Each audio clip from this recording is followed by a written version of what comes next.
Halo, halo, apa kabar? Waduh, hari ini hari Selasa ya, cuacanya sangat cerah gitu, dan saya kira kesehatan juga paling penting ini karena kesehatan sudah terus membaik nih Bung Rocky ya. Alhamdulillah. Ya, semua menganggap bahwa ini pandemi akan bisa dilalui itu. Dan disiplin itu yang diperlukan sebetulnya tuh. Hanya soal secara kita memastikan bahwa prokes itu adalah kesadaran diri. Sehingga nggak perlu disuruh-suruh, mesti BPJS dulu baru bisa beli minyak goreng tuh.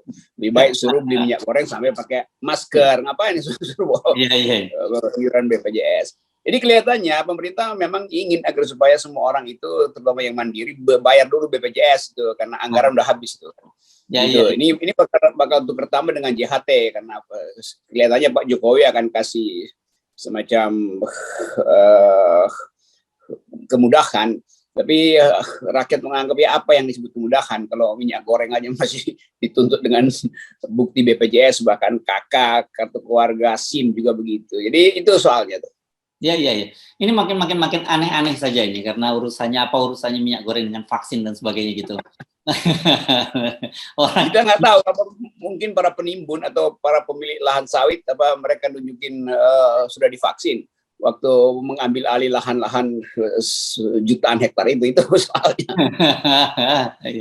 Oke, Bung Rocky, hari ini rencananya pemerintah akan meluncurkan program JKP gitu di tengah penolakan soal JHT dan jaminan hari tua nih. JKP ini jaminan kehilangan pekerjaan, kalau JHT jaminan hari tua yang diplesetkan jadi jahat. Dan kemudian kemarin Presiden Jokowi sudah memanggil Menteri Tenaga Kerja dan beri arahan katanya memberikan harus dipermudah soal JHT ini. Ya tentu Pak Jokowi dapat momentum untuk jadi hero, tapi orang menganggap bahwa bagaimana mungkin satu kebijakan bisa diubah-ubah itu. Artinya ini nggak bermutu sebetulnya pemerintah ini. Karena mestinya udah ada studi soal externalities apa yang akan terjadi. Jadi kalau terus-menerus kebijakan itu diombang-ambingkan, nunggu dulu reaksi baru dipulihkan. Orang bertanya kalau begitu rapat waktu penentuan JHT ini di istana tuh apa aja isinya tuh. Jadi sekali lagi kita tahu bahwa ya, tentu saja Pak Jokowi selalu udah bisa diduga akan tampil sebagai pahlawan gitu kan. Udah nanti saya revisi itu. Iya, tapi hal yang lain dia nggak mau revisi itu kan. Undang-undang IKN juga dia nggak mau revisi itu. Undang-undang omnibus segala macam itu. Jadi sebetulnya karena buruh itu adalah potential voters, maka langsung di depannya dia kasih tahu bahwa oke, buruh tenang aja.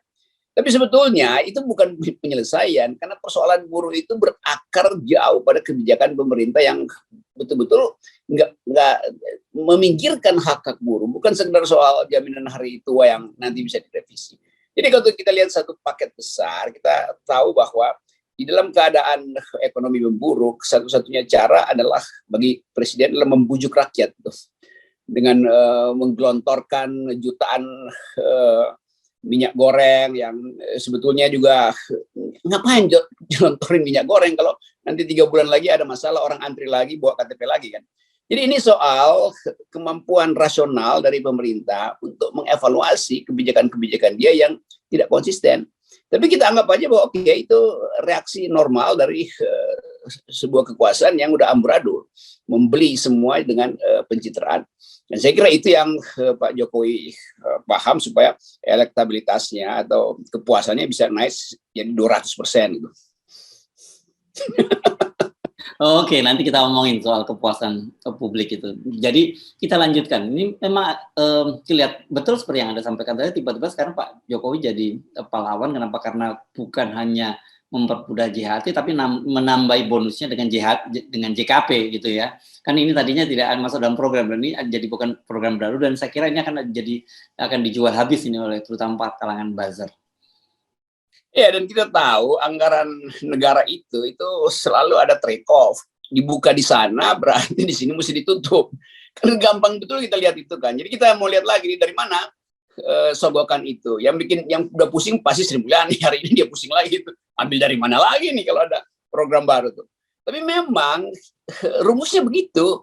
harus digede-gedein bungkusnya tuh supaya terlihat bahwa masih mungkin sekarang udah kalau disurvei lagi oleh Kompas mungkin udah 98% dukungan. Tapi itu dukungan terhadap pencitraan, bukan hal yang real. Kan bedanya kan, orang survei apa? Survei persepsi, survei pencitraan. Ya dengan sendirinya Pak Jokowi membutuhkan sinyal semacam ini. Kemarin mungkin beliau harus berkemah dulu di IKN, datang ke Mandalika. Setelah itu baru ke Kompas survei, kan begitu kan?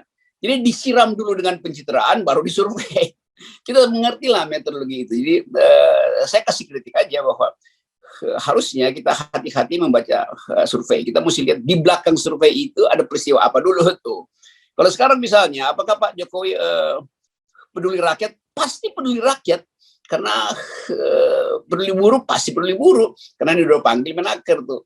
Peduli rakyat pasti, karena minyak goreng sebentar lagi harganya mungkin stabil gitu. Jadi semua hal harus kita lihat dalam upaya untuk menaikkan pencitraan, bukan untuk soal buah keadilan itu sudah diucapkan oleh Presiden Jokowi. Struktur ekonomi kita tetap disparitasnya tinggi, beban bunga hutang kita aja tetap tinggi, itu yang dilupakan orang loh. Bahwa Ubedillah kasusnya didiamkan oleh KPK itu harus juga diterangkan ulang tuh kenapa begitu. Jadi banyak hal yang disembunyikan hanya demi survei pencitraan. Ya, oke. Dan yang kita agak bingung kan kemarin sudah dijelaskan oleh BPJS Naker Dirutnya yang menyatakan bahwa ya memang itu dananya udah diinvestasikan dan terbesar itu di SBN. Jadi kalau kemudian aturan mau direvisi, bagaimana direvisinya kan kita tahu bahwa SBN itu ada tenggang waktunya, nggak bisa dana itu dicairkan setiap saat begitu saja. Emangnya kupon togel bisa diganti-ganti nomor. Kan ini kupon surat utang negara itu memang fix. Jadi kita mau tanya nanti, berarti nanti revisi semua hal gitu, bahwa nanti ada aturan bahwa nggak boleh di sini diinvestasi, mesti di saham-saham blue chip segala macam itu. Jadi sekali lagi, setiap kali negara ingin mengontrol kebijakannya sendiri, dia akan bikin kekacauan baru tuh. Tapi memang kita akan lihat terus kekacauan demi kekacauan, dan itu menunjukkan bahwa keadaan di dalam kabinet sebetulnya amburadul. Kan kita bisa bayangkan separuh dari kabinet pasti atau kabinet itu terbelah dua lagi kan, soal semua menteri sekarang nyut-nyutan lagi nih. Jangan-jangan bagian gue nih yang mau diambil untuk program baru itu, yang disebut refocusing segala macam itu. Jadi sekali lagi itu yang akan terjadi, karena APBN itu bukan brankas yang bisa dimasukin dikeluarin sesuka-sukanya. Tetap APBN itu adalah kebijakan politik yang hitungannya harus betul-betul melibatkan cara melihat bagaimana uang beredar di luar negeri, bagaimana potensi kita untuk nabung devisa, bagaimana masa depan dari global supply chain yang masih buruk. Jadi semua soal itu diabaikan hanya untuk membujuk buruh, dan buruh tahu bahwa yang dituntut itu adalah perubahan kebijakan. Ya. Dan saya kira pimpinan buruh lah, kalau sampai level buruh mungkin nggak terlalu paham paham sekali dengan soal semacam ini. Jadi saya kira ini nggak mudah lah mereka dibujuk-bujuk semacam itu, bahwa hari ini kemudian Presiden meluncurkan JKP dan kemudian aturannya akan dipermudah. Apanya yang dipermudah? Buat mereka persoalannya bukan soal mudah atau tidak, tapi bagaimana duit mereka bisa cair ketika mereka sedang butuh. Kan? Itu buahnya kan selalu di situ. Lain kalau Presiden bilang oke, silakan ambil uangmu sekapanpun, dan itu tersedia BPJS itu, karena itu fresh money, itu ada di situ uangnya tuh, nggak kemana-mana. Tapi memang betul tadi lah, Direktur BPJS bilang bahwa ya ada potensi yang BPK habis periksa bahwa potensi kehilangan keuntungan di situ karena mungkin korupsi atau salah penempatan investasi. Jadi buruh membaca itu, jadi buruh khawatir. Jadi sekali lagi, kalau buruh itu bergerak berhari-hari kemarin, itu karena dia khawatir bahwa pemerintah nggak bakal bisa bayar kalau dia klaim, kan itu intinya kan. Lah, jadi apa yang jadi substansi di situ adalah ketidakpercayaan buruh terhadap janji pemerintah, dan ketidakpercayaan itu di backup oleh data-data ekonomi yang menunjukkan bahwa semester depan pasti nggak ada pertumbuhan ekonomi, bahwa beban hutangnya tinggi segala macam lah. Dan MOU investor itu batal semua. Jadi buruh membaca itu sebetulnya bukan sekedar minta cengeng supaya diubah, enggak. Orang nggak percaya, udah nggak percaya aja pada pemerintah. Oke, Bung Rocky, saya kira para buruh nggak gampang terlena dengan janji-janji muluk semacam itu, karena buat mereka ini appetizer macam itu udah buat mereka itu bukan hal yang baru. Kita pindah ke realitas di lapangan yang saya kira ini memang cukup mengkhawatirkan, karena menurut saya kalau ini tidak ditangani dengan baik itu bisa menimbulkan konflik horizontal yakni antar kekuatan masyarakat. Ini sangat berbahaya. Ini berkaitan dengan kemarin soal isu wayang ya.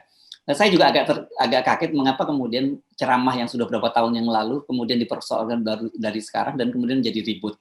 Dan yang muncul sekarang terus kemudian ada adegan. Ini Ustadz Khalid Basalamah ya ceramahnya ya soal sebenarnya bukan soal ceramah, ini dia menjawab pertanyaan, dan kalau kita amati sangat hati-hati sekali, dan ini perlu garis bawahi, Khalid Basalamah ini Ustadz Salafi gitu, yang dia selama ini selalu mendukung pemerintah. Jadi apapun yang dilakukan oleh pemerintah didukung, dan dia juga anti demo-demo terhadap pemerintah. Tapi kenapa kemudian justru sekarang dia jadi sasaran gitu? Dan kemudian yang bikin geger sekarang ada satu wayang gitu yang di sebuah pesantren di Jogja gitu, yang kemudian membuat adegan seolah-olah itu adalah Khalid Basalamah yang dihajar oleh para tokoh-tokoh wayang lain. Kan ini bahaya sekali kalau kayak gini dilanjutkan. Ini isu rutin yang akan diupload lagi dalam upaya untuk yang menguji sebetulnya daya tahan sosial kita tuh.